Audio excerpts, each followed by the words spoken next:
The eagle among the prophets. A man called Isaiah.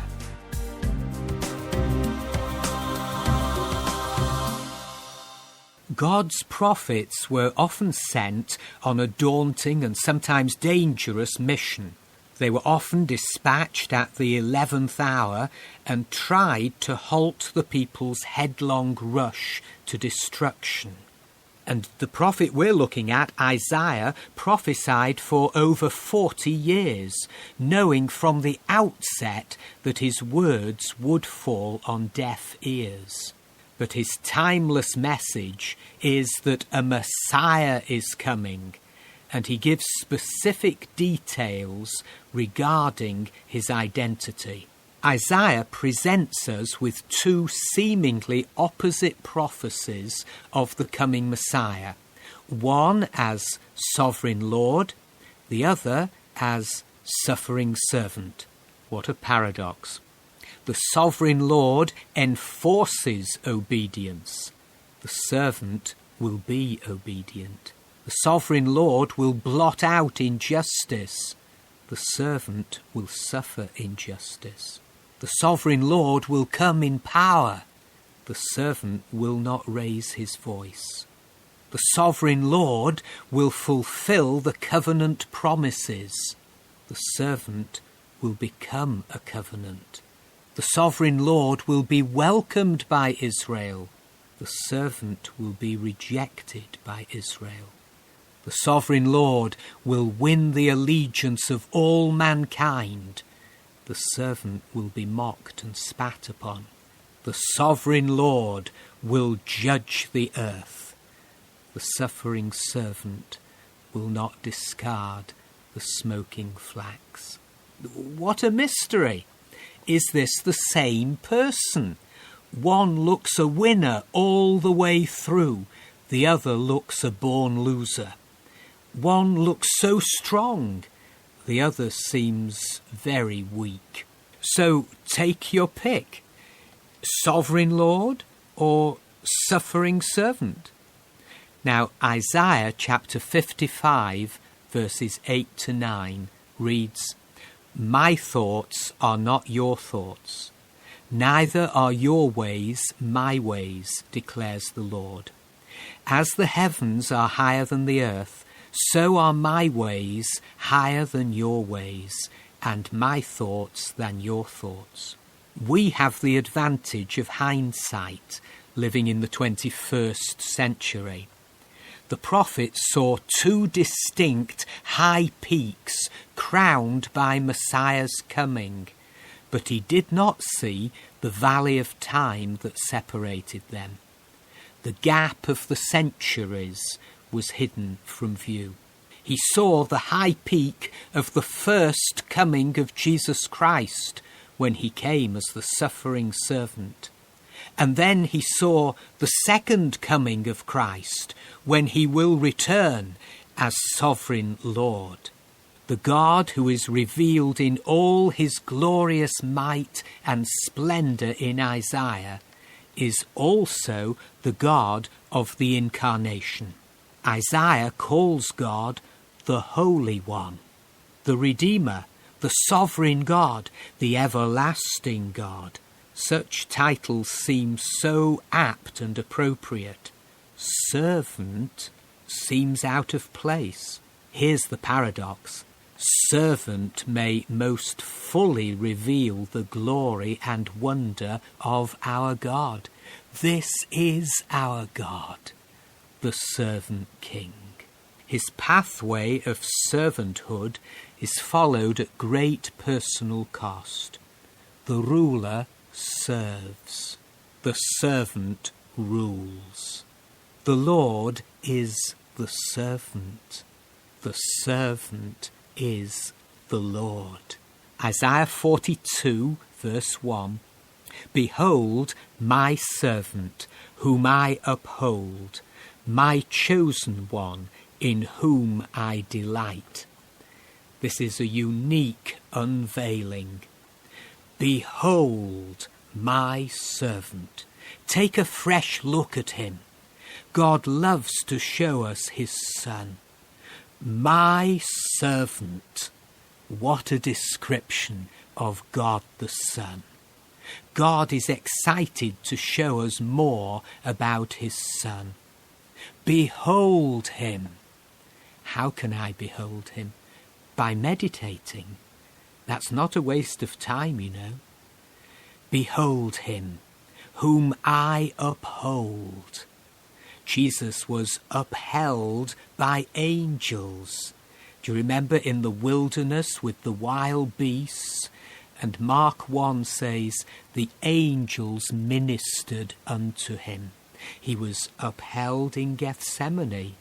Luke 22 says, there appeared an angel to him and strengthened him.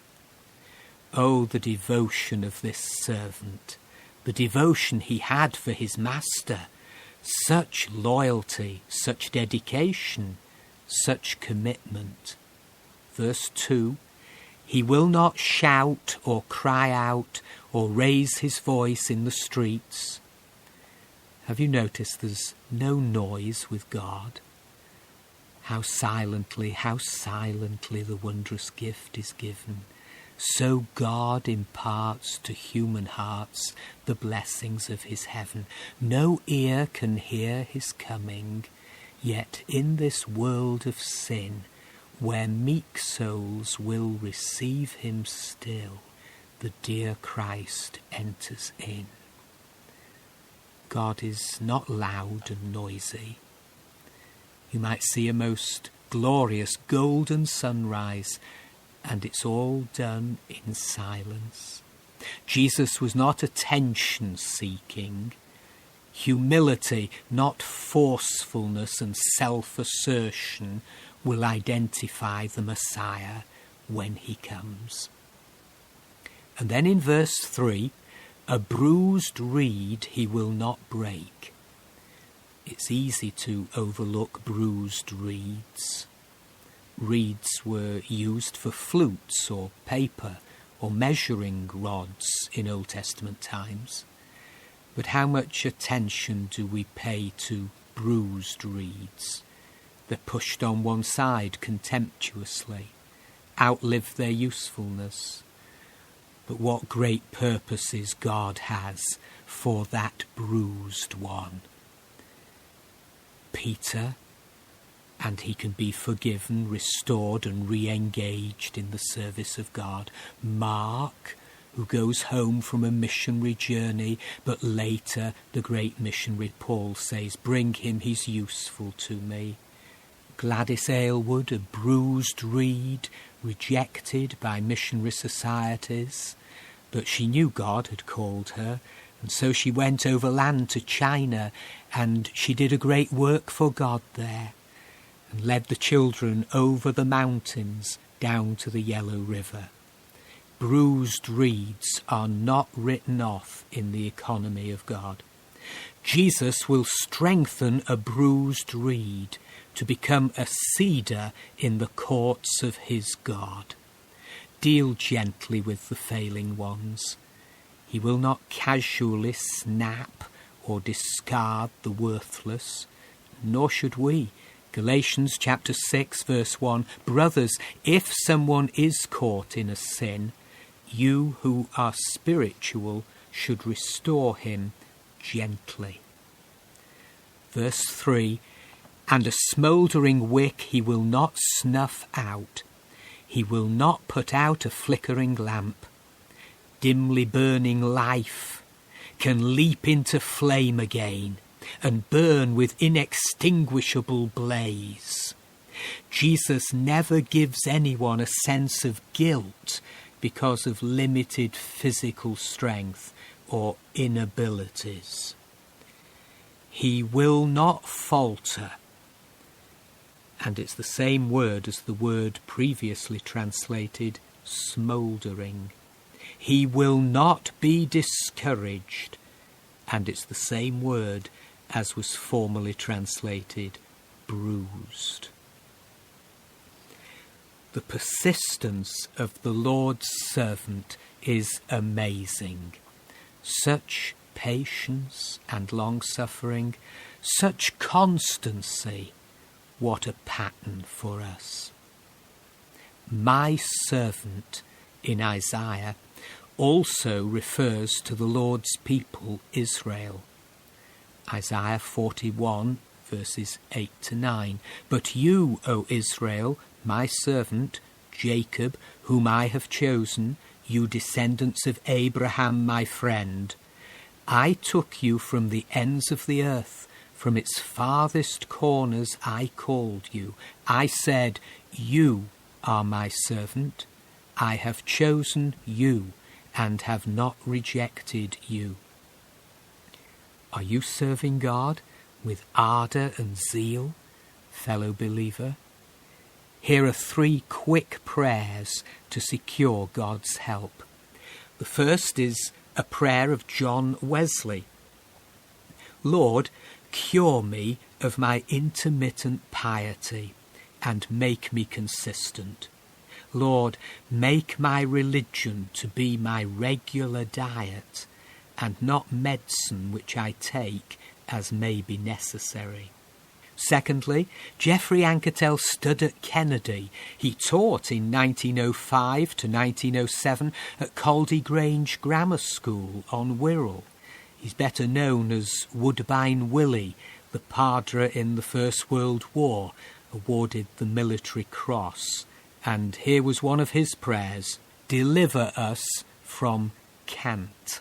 And then finally, A.W. Tozer, a 20th century prophet, and the prayer he made on the day of his ordination in 1950 was this: give me sharp eyes to detect the presence of the enemy. Lay thy terror upon me, O God, and drive me to the place of prayer.